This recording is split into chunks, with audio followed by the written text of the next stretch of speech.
Hey, I'm Nate Wakeford, your masculinity and mindset coach. Today I'm going to share a little bit about why I do the work that I do. And its origins come from my own suffering, the pain that I overcame, and my desire to have a healthy relationship both with myself and with women in my life. I have been engaged before. I've been an expectant father before. And I went through some trials and challenges where I was out of my depth. I didn't feel that I had support. I felt overwhelmed and I shut down. The reality is that I was completely ill-equipped to fulfill my role as a man.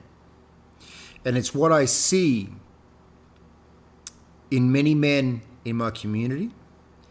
And it's what I hear from the women who reach out to me and speak to me about the issues and challenges that they're having with their partner.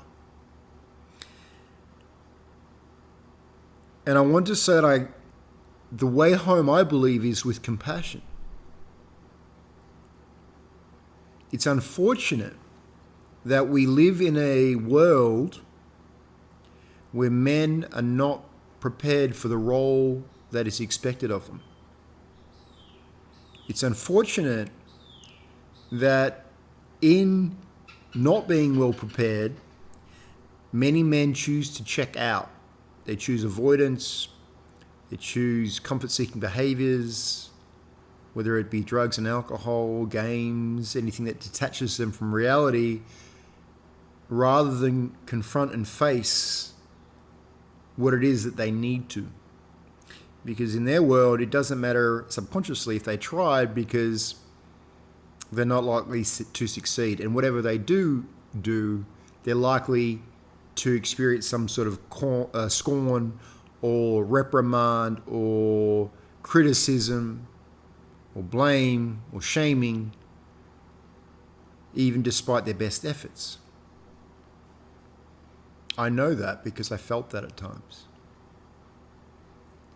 So recently a sister reached out to me, and to some extent she was highlighting where her man was falling short.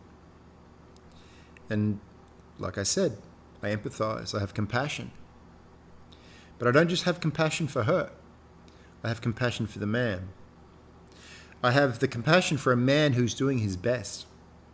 I have compassion for the man who is truly putting his best efforts physically, and yet who doesn't have all the resources and skills that he needs in those moments when he's being tested, when he's being trialed, who doesn't have support from a brotherhood, and who isn't being recognized for the efforts he is making, but rather being criticized where he's fallen short.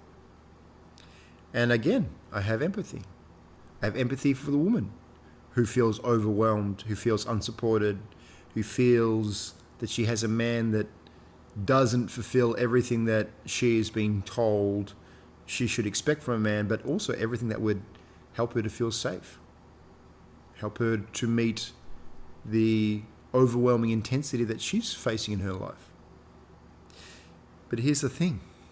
No amount of criticism, no amount of scorn, no matter how well-intentioned, will help a man to grow. It's true that challenge helps a man, but not from his woman when he's doing his best efforts and when he's doing the best he can. Because any criticism and scorn of him, whilst he's genuinely committed, whilst he's genuinely doing his best, will be discouraging to him. And often a man will then shut down. When he's already overwhelmed, when he already knows deep down he's falling short, he needs support, he needs encouragement, he needs people to believe in him. He needs to be shown how to deal with certain contexts.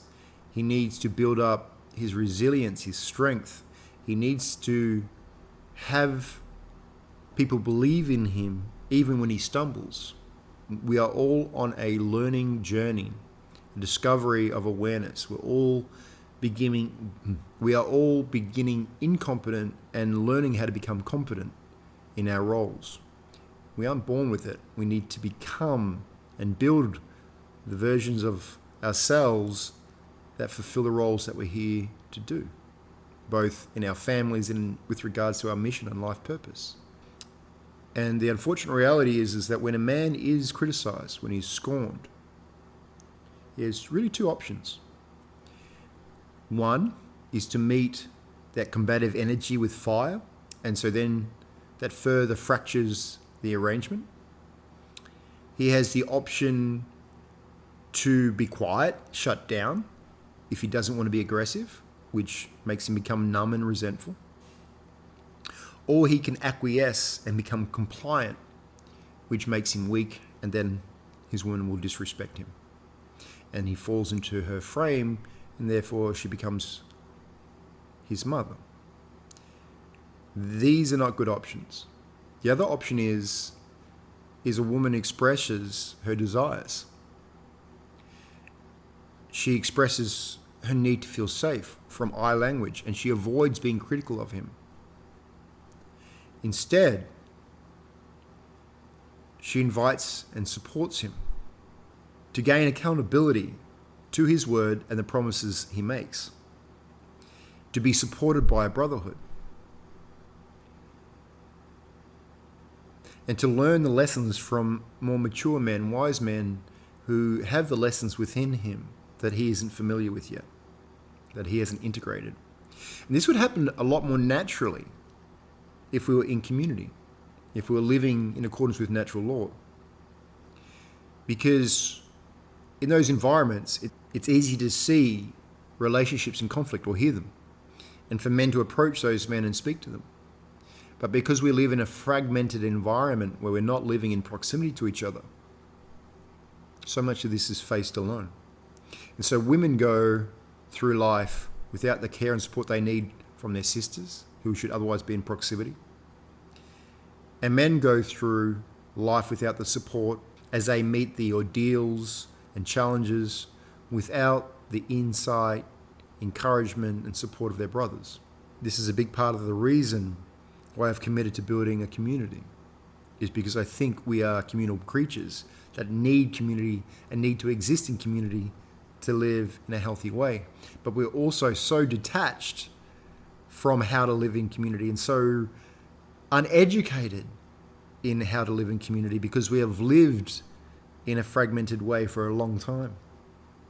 We have given up this communal way of living, and we have become independent of living in proximity and living in a natural habitat, and now even we're attempting to become independent of each other, men and women. And this is a travesty in my view. The way home is to heal the relationship with ourselves, to heal the relationship with our partners, with the opposite sex, and to restore our relationships and the foundations and processes which will heal our relationship with community. When a man shuts down, it's a sign he's overwhelmed. And often it's a sign that what is being asked of him, he's not capable of in that moment. And no matter how much the orders are yelled at him, no matter how much resentment and frustration is yelled at him, no amount of that can help the man who simply doesn't know what to do in those circumstances, or is holding a pattern, a subconscious block to do what is expected of him. And instead it creates separation and division. And this is why men need to go through rites of passage to become more effective and efficient, but to also handle the feminine who is enraged. And not just to be a punching bag, but to be able to receive feedback and deal with it in a healthy way before things escalate, and to seek guidance and support from other men. Instead, what typically happens is men face this alone. Part of the reason is we don't live in community, as I mentioned, but part of it is pride. I see men that clearly are ill-equipped, that are facing the fire in their relationships, and they are still unwilling to seek support. They make excuses. I don't have any time. I don't have the money. Really, there's every idea and excuse under the sun. But maybe they've given up hope on themselves. Maybe they're so discouraged and despondent in life that they're no longer giving themselves a chance, giving themselves hope. Maybe they need to experience more pain until they hit rock bottom. But there is support. I'm here on every week offering it. And I'm inviting men to come forward to have my coaching support to pass on the lessons, the wisdom that I've experienced from going through that exact same pain and hurt. And then realizing there's a way beyond it, a way through it. Men need to support each other. We need to rise together. We need to heal our pain. We need to increase our capacity to also support others move through their pain. And this is best done together, and it's best done in community. This is why I've also created the Sovereign Brotherhood, so men can come together. Why I've created a rite of passage, so men can build themselves up into framed men to be better equipped to fulfill the roles that are expected of them. But it requires your commitment. It requires a decision to improve your life, to recognize what isn't working and make a strategy towards repairing what is broken and towards building yourself up to a level of confidence, resourcefulness, to create life in a healthy and harmonious way. I hope this video has been useful. If you would like my support, please reach out to me via the details below. Again, you can join the Sovereign Brotherhood. It's free. We have a bunch of resources inside. But it's time you take action. I look forward to seeing you in the next video.